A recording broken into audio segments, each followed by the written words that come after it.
Bom, vamos então trabalhar com a matéria do direito ambiental. E vamos estudar o direito ambiental sob uma ótica, a perspectiva do direito constitucional.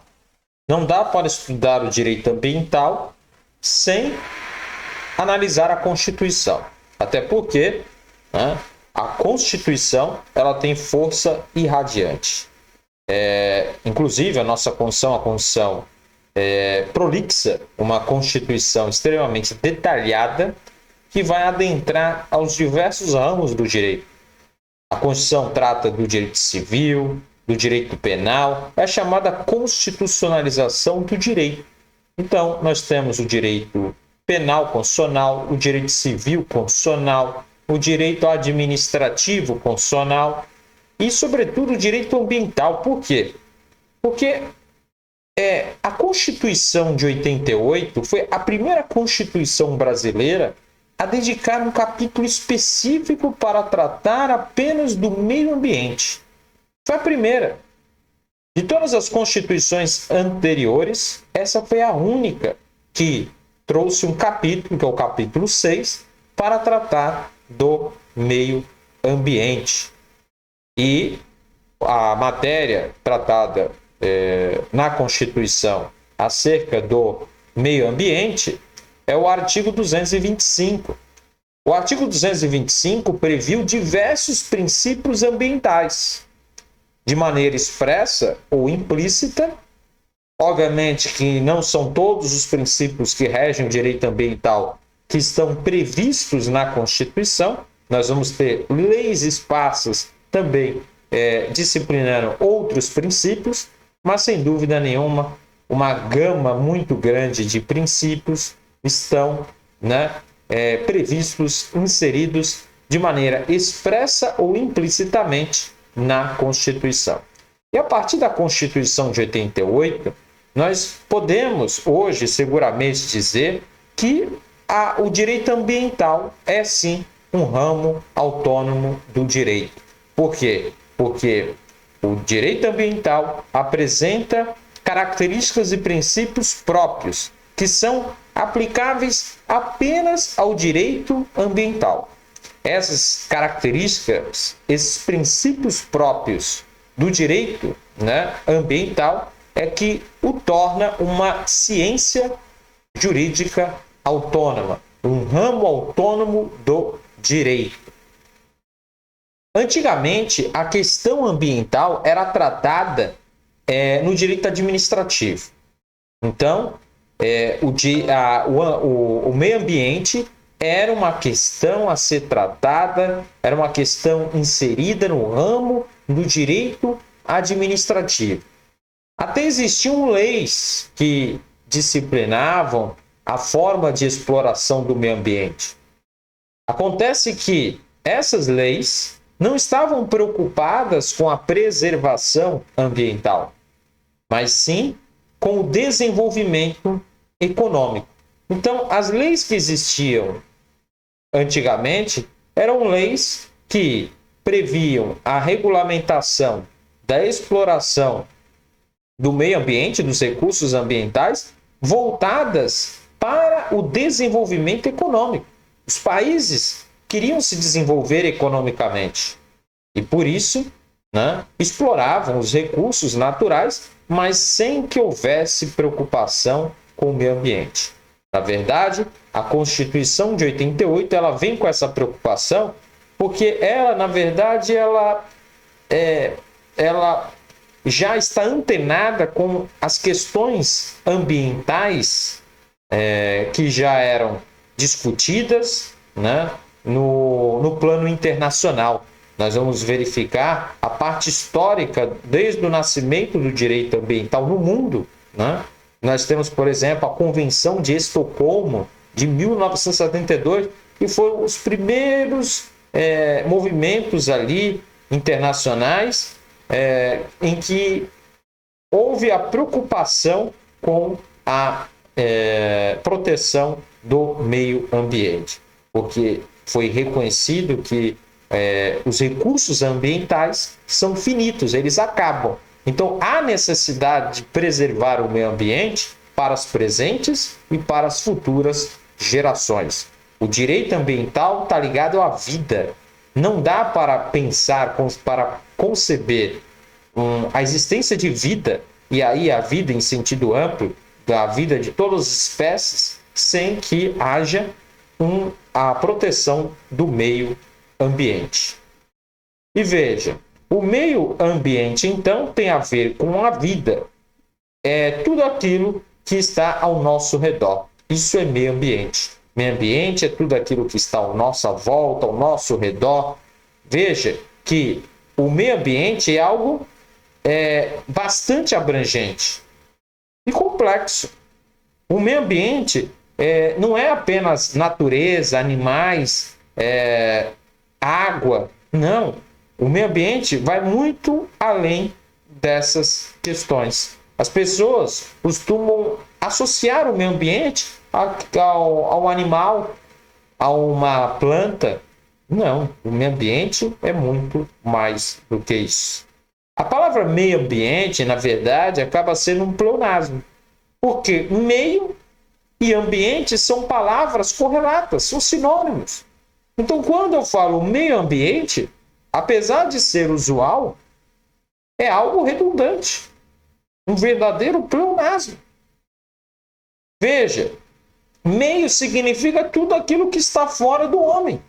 E ambiente também é tudo aquilo que está fora do homem. Então, são palavras correlatas? São sinônimos? Sim. E se eu falar meio ambiente, tem algum problema? Não, porque já é usual. Mas, na verdade, configura verdadeiro pleonasmo.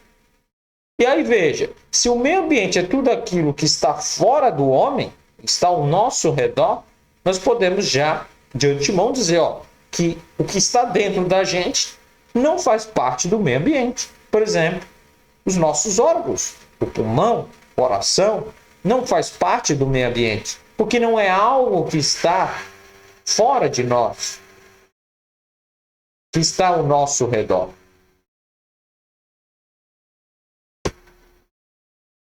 O conceito de meio ambiente deve ser extraído da própria Constituição. Por quê? A Constituição alargou o conceito de meio ambiente. A partir do momento em que a Constituição passou a dedicar um capítulo específico para tratar do direito ambiental, né, ele fez de maneira ampla.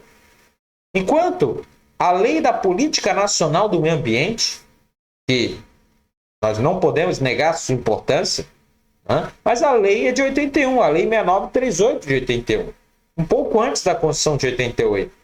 E a Lei 6938 de 81, a Lei da Política Nacional do Meio Ambiente, ela fica restrita, ela se restringe ao conceito de meio ambiente, mas de meio ambiente natural. E, na verdade, o meio ambiente vai além disso. E aí a gente deve extrair o conceito de meio ambiente por meio da Constituição. Obviamente que nós podemos utilizar a Lei da Política Nacional do Meio Ambiente para definir uma das espécies do meio ambiente, como, por exemplo, o meio ambiente natural, que está disciplinado no inciso 1 do artigo 3º da Lei da Política Nacional do Meio Ambiente, isto é, da Lei 6938 de 1981.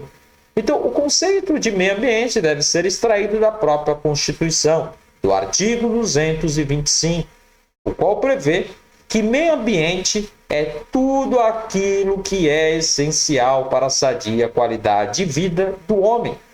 Então, se meio ambiente é tudo aquilo que está ao nosso redor, que está fora do homem e que é essencial para a sadia qualidade de vida do homem, veja então que meio ambiente está ligado à vida. Não dá para pensar na existência de seres vivos sem a existência de um meio ambiente equilibrado. Por isso, a necessidade de se preservar o meio ambiente, garantindo-se condições de vida, e não basta de uma vida digna, sadia. E isso deve ser preservado para as presentes e futuras gerações. E aí veja, então, que o artigo 225 da Constituição nos diz o seguinte: todos têm direito ao meio ambiente ecologicamente equilibrado, bem de uso comum do povo, essencial à sadia qualidade de vida.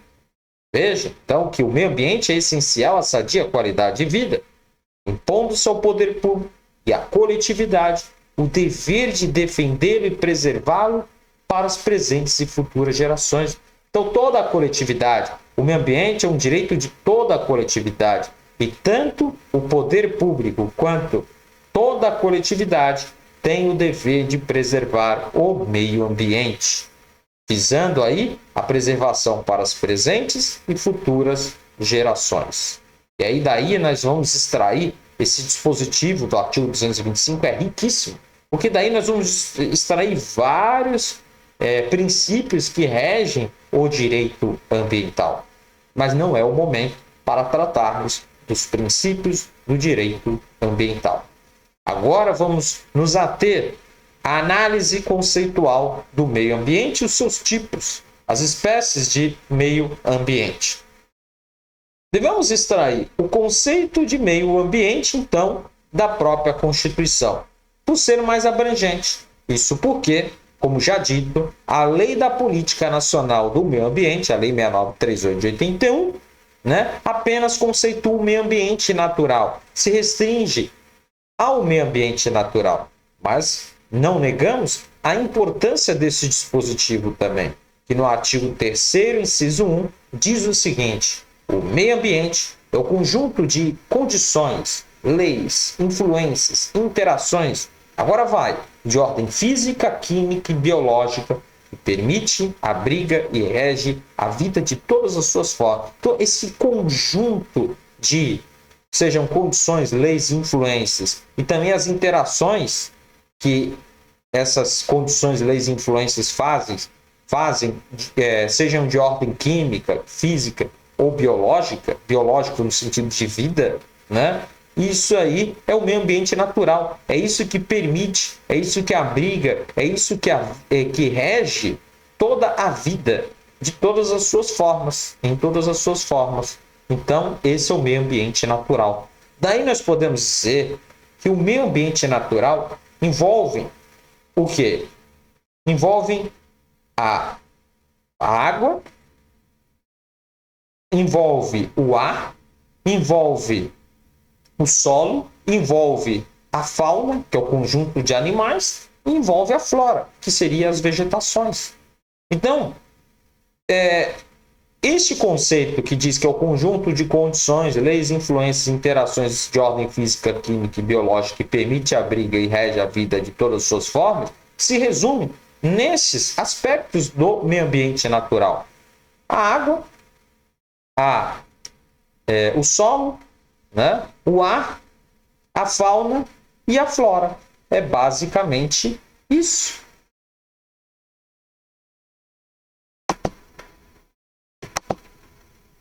O meio ambiente natural, portanto, vai envolver esses 5 aspectos: ar, solo, flora, fauna e água. Agora veja, o direito ambiental, por cuidar de tudo aquilo que está ao nosso redor, não se limita a esse meio ambiente natural, conforme prevê a Lei da Política Nacional do Meio Ambiente, a Lei 6938 de 81. De modo que, na Constituição, nós podemos extrair 4 espécies de meio ambiente. Primeira espécie, já estudado, meio ambiente natural. Artigo 3º, inciso 1, da Lei da Política Nacional do Meio Ambiente, que traz, de certa forma, um conceito um pouco complicado, Mas veja, nós podemos resumir aí que seria faz parte deste meio ambiente natural, basicamente, o ar, o solo, a flora, a fauna e a água. A Constituição, no artigo 225, ele vai dizer, o inciso 1, que é dever preservar, do poder público, preservar e restaurar os processos ecológicos essenciais, prover o manejo ecológico das espécies e ecossistema. Veja, desse dispositivo, artigo 225, parágrafo 1º, inciso 1, nós temos aqui referência ao manejo ecológico das espécies e dos ecossistemas. Tem a ver com o meio ambiente natural. O inciso 7 também fala proteger a fauna e a flora. Nós vimos que um dos aspectos do meio ambiente natural são fauna e flora.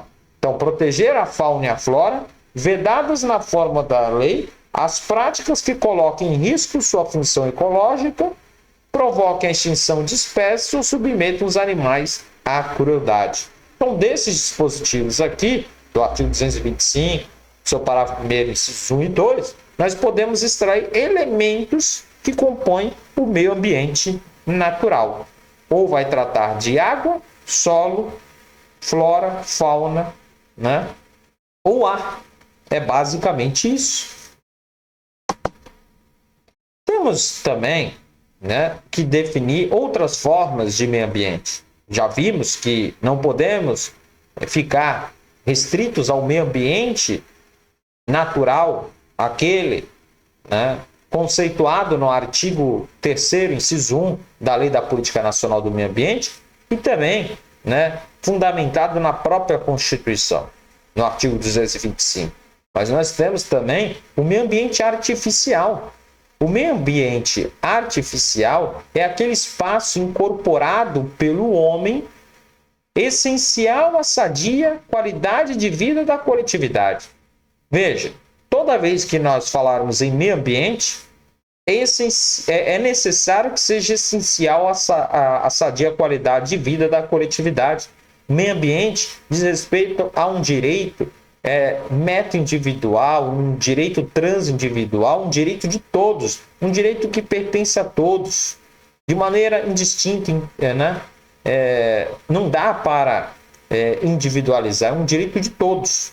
Então, quando se viola o meio ambiente, está violando um direito de todos, de toda a coletividade. Ainda que ela seja direta ou indiretamente atingida. Foi poluído um pequeno rio a 500 quilômetros de distância daqui. Veja, eu estou sendo afetado por isso. Indiretamente, ainda que indiretamente eu estou. Por quê? Porque o meio ambiente ecologicamente equilibrado é um direito da coletividade, é um direito difuso, é um direito de todos. Então, todos têm interesse na preservação, na proteção, né, do meio ambiente. E aí veja que o meio ambiente artificial tem a ver com a atuação do homem. Nós temos o meio ambiente natural, que é o ar, que é a água, que é a flora, que é a fauna, que é o solo. E a partir desses elementos da natureza, do meio ambiente natural, o homem transforma isso e cria-se o chamado meio ambiente artificial. O meio ambiente artificial, portanto, pressupõe uma intervenção do homem, uma ação humana. Então, ali está a mão do homem, né? Por exemplo, quando há construções. Então, o homem vai construir as coisas, vai construir estradas, vai construir casas, praças, represas, né? Tudo isso faz parte do meio ambiente artificial. O meio ambiente artificial é esse espaço incorporado pelo homem, essencial à sadia qualidade de vida de toda a coletividade. O meio ambiente, né, artificial, portanto, é tudo aquilo que foi construído pela mão do homem. O homem tem a tendência de construir, por exemplo, o seu próprio abrigo, onde ele vai conviver. Essa é a ideia do meio ambiente artificial. Isso desde dos primórdios, né, em que os homens, por exemplo, das cavernas, seja o que for, né, as primeiras formas aí de habitação, as pessoas procuraram construir seus próprios abrigos, transformando este meio ambiente natural, né, num ambiente, criando um ambiente artificial, onde houve a intervenção do homem. Veja que o homem vai usar os recursos da natureza e empregando a sua ação humana para a construção do meio ambiente artificial, para a construção das praças, estradas, das represas e assim por diante. E aí veja que a Constituição também trata do meio ambiente artificial, por exemplo, lá no artigo 182, que trata da política urbana. O artigo 182 da Constituição, que trata da política urbana, vai tratar do meio ambiente artificial. E, no plano infraconstitucional, legal, nós temos o Estatuto da Cidade, que é uma lei nacional, a Lei 10.257 de 2001, que vai prever o uso sustentável da cidade, estabelecendo um regramento, uma base para que as cidades criem suas próprias leis, leis específicas, leis que devem ser criadas pela própria cidade, pelo próprio município, né, pelo Poder Legislativo Municipal. Para quê? Para que ali se adeque às realidades de cada cidade, de cada município. Mas as diretrizes, as bases, estarão disciplinadas no Estatuto da Cidade, que é a Lei 10.257 de 2001. Inclusive, a Constituição de 88 exige plano diretor para o ordenamento da cidade quando a cidade tiver mais de 20 mil habitantes. E veja, fala 20 mil habitantes, não eleitores. Não tem nada a ver com eleição, com capacidade eleitoral ativa e passiva. Aqui basta ser habitante. Não precisa de estar no gozo dos direitos políticos.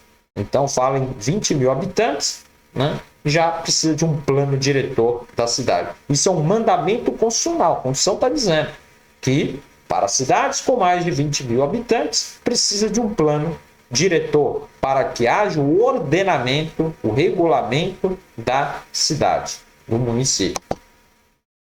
E aí, então, passamos à leitura do artigo 182 da Constituição, que diz: a política de desenvolvimento urbano, executada pelo poder público municipal, conforme diretrizes gerais fixadas em lei, seria aí o Estatuto da Cidade, tem por objetivo ordenar o pleno desenvolvimento das funções sociais da cidade e garantir o bem-estar de seus habitantes. As diretrizes gerais estão previstas aí, fixadas no Estatuto da Cidade. Vem o parágrafo 1º do artigo 182, que diz: o plano diretor, aprovado pela Câmara Municipal, obrigatório para cidades com mais de 20 mil habitantes, é instrumento básico da política de desenvolvimento e também de expansão urbana. Ou seja, o plano diretor é necessário para que haja o desenvolvimento da cidade, né? E também para a sua própria expansão. Naturalmente, as cidades vão crescendo. E aí é necessário que haja todo um regramento para que haja um crescimento, né, dessa cidade de maneira ordenada. Essa é a ideia do plano diretor do município. Prosseguindo. Vamos para uma outra forma de meio ambiente, o meio ambiente do trabalho. Veja, o meio ambiente do trabalho é aquele que cuida das condições de trabalho. Diz respeito àquilo que está ao redor do trabalhador. É o espaço físico onde a pessoa trabalha. E ali o empregador precisa de oferecer condições dignas de trabalho. As condições de trabalho são afetas ao meio ambiente do trabalho e que são essenciais à sadia qualidade de vida dos trabalhadores. E veja, dos trabalhadores, que não se restringe apenas aos empregados, que são aqueles contratados sob o regime da CLT, da Consolidação das Leis do Trabalho, abrangendo também outras formas de trabalhadores, como o trabalhador autônomo, o avulso, o voluntário, etc. Veja, o que se busca com o meio ambiente do trabalho é ambiente de trabalho sadio. Por exemplo, tem que ter uma luminosidade adequada, ruídos adequados, barulhos, né? Então veja que o meio ambiente do trabalho também faz parte do meio ambiente. Portanto, é um direito difuso que interessa toda a coletividade. É no ambiente de trabalho onde a pessoa passa grande parte da sua vida. Pelo menos um terço. A pessoa fica no seu ambiente de trabalho. Seria, um dia tem 24 horas, 8 horas, um terço. Então veja que é no ambiente de trabalho onde a pessoa passa boa parte do seu dia. Por isso a necessidade de se oferecer condições dignas de trabalho. O local de trabalho é o local onde a pessoa vive, né? Também boa parte do seu dia. Pelo menos um terço. 8 horas é o comum. Agora veja, não confundir com o direito do trabalho. O direito do trabalho cuida das relações de trabalho, relação entre empregado e empregador, entre trabalhador e o tomador do serviço. Mas veja, envolve no direito do trabalho as relações de trabalho, relações contratuais, e que é regulado no plano infraconstitucional por meio da consolidação das leis de trabalho e outras leis específicas, como também é regulado pelo artigo 7º da Constituição de 88. O artigo 7º da Constituição traz os direitos sociais envolvendo os trabalhadores.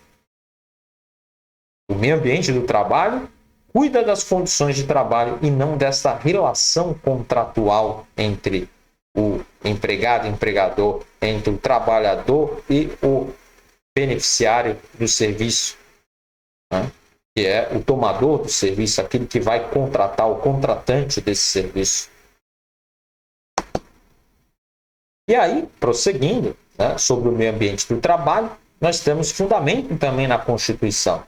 Olha aí o artigo 200 da Constituição, que apesar de tratar do Sistema Único de Saúde, o SUS, ele vai trazer uma atribuição ao SUS, que é colaborar na proteção do meio ambiente, nele compreendido o meio ambiente do trabalho.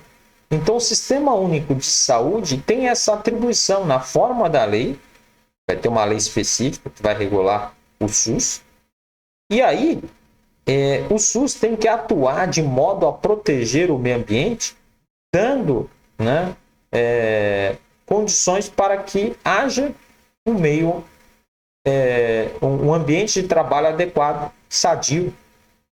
O artigo 7º da Constituição também toca nesse assunto do meio ambiente do trabalho, quando lá diz assim, são direitos dos trabalhadores urbanos e rurais, além de outros que visam a melhoria de sua condição social. Inciso 22, redução dos riscos inerentes ao trabalho, por meio de normas de saúde, higiene e segurança. Veja, é necessário garantir condições adequadas de trabalho, garantindo-se condições de segurança, de higiene, de saúde, né? Tudo voltado aí para um meio ambiente do trabalho, né, sadio, de qualidade, que tem que ser um meio ambiente que proporcione certa segurança ao trabalhador, que seja um ambiente que tem higiene, né?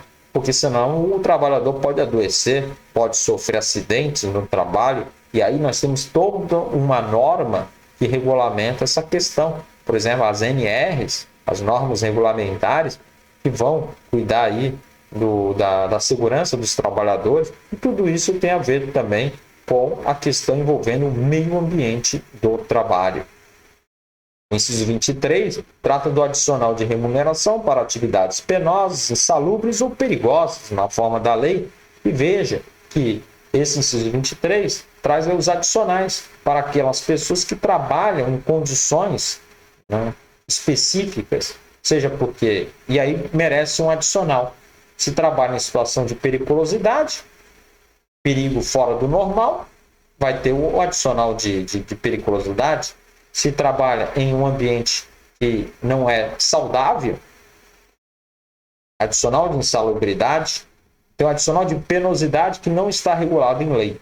Então aqui carece de a atuação do legislador para que esse adicional de penosidade seja concedido.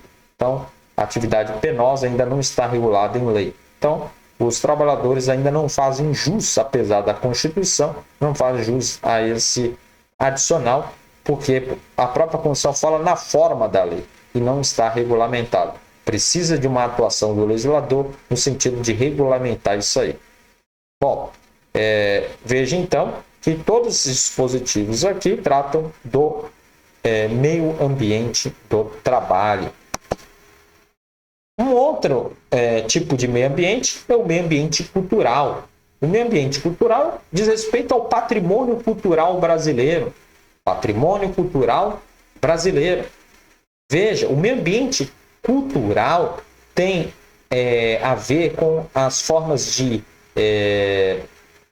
expressão, com as formas de se vestir, né, com a cultura, de um modo geral, do povo brasileiro. E tudo isso constitui o patrimônio cultural brasileiro, formado tanto por bens corpóreos, bens tangíveis, materiais, como bens incorpóreos e materiais. Esse meio ambiente cultural revela a forma de vida do povo brasileiro. E veja, o meio ambiente cultural é tudo aquilo que constitui, que forma o patrimônio cultural do povo brasileiro. Quando a gente trata aqui do Brasil, preservar a cultura brasileira é preservar a memória do povo brasileiro. E uma das formas de proteger o patrimônio cultural é por meio, por exemplo, do tombamento, que é um ato administrativo. Trata-se de uma forma de intervenção do Estado na propriedade privada. É o Estado intervindo na propriedade privada, visando a preservação do patrimônio histórico, cultural brasileiro. Essa é a ideia.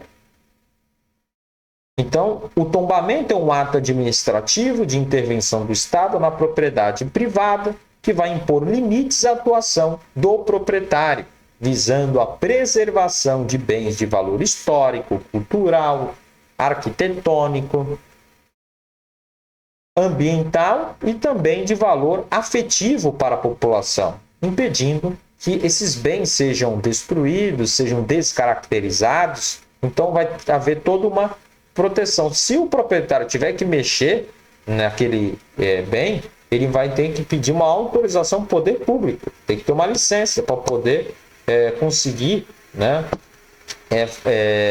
fazer as reformas. Veja então que acaba sendo, de certa maneira, o tombamento um ônus para o proprietário, que acaba tendo seu âmbito de atuação enquanto proprietário limitado.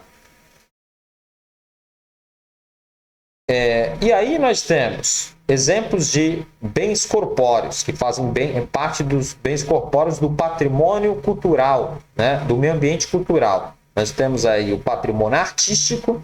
Então imagine, por exemplo, o quadro do Aleijadinho. É o patrimônio artístico, é um bem corpóreo. Eu posso tocar naquele quadro e que faz parte do meio ambiente cultural. Faz parte do patrimônio cultural brasileiro.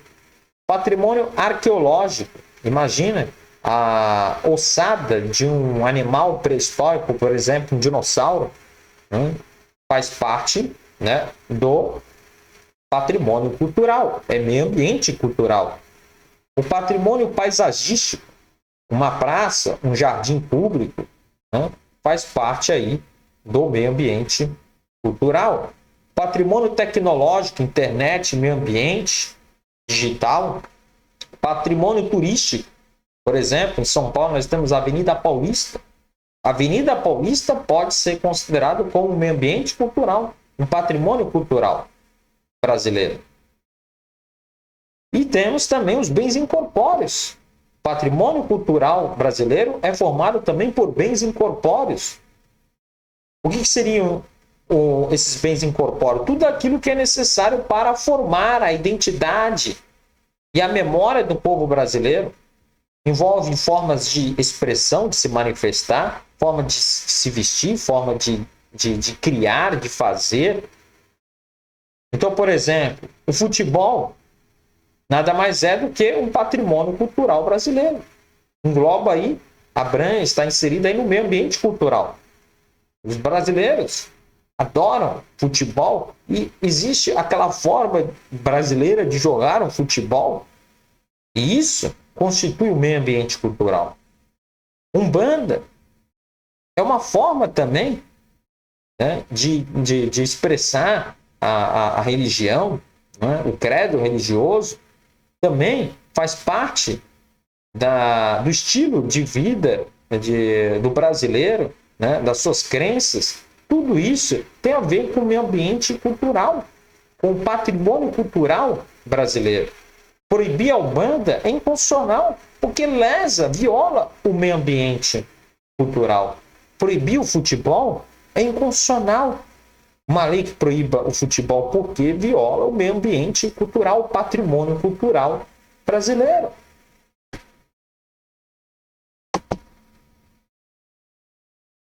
E aí veja, sobre o meio ambiente cultural, nós temos o artigo 216 da Constituição, que diz o seguinte: constituem patrimônio cultural brasileiro os bens de natureza material e imaterial, tomados individualmente ou em conjunto, portadores de referência à identidade, à ação, à memória dos diferentes grupos formadores da sociedade brasileira, nos quais se incluem formas de expressão, nós falamos, modo de criar, fazer e viver, é tudo aqui bem material, incorpóreo. Criações científicas, artísticas e tecnológicas. Então, as criações aqui científicas, artísticas, tecnológicas também fazem parte do meio ambiente cultural. Objetos, obras, documentos, edificações, demais espaços destinados às manifestações artísticas, culturais. Então, aqui veja que já faz parte do meio ambiente cultural como um bem corpóreo, tangível, material. Os conjuntos urbanos e sítios de valor histórico, paisagístico, artístico, arqueológico, paleontológico, ecológico e científico também fazem parte do patrimônio cultural brasileiro, do meio ambiente cultural.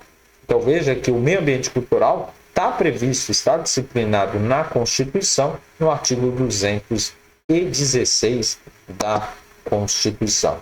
Com isso, a gente encerra aí o conceito de meio ambiente, né, sob a visão do direito constitucional e as espécies de meio ambiente. Essas espécies de meio ambiente, elas são reguladas na Constituição e são trabalhadas pela doutrina e também pela jurisprudência.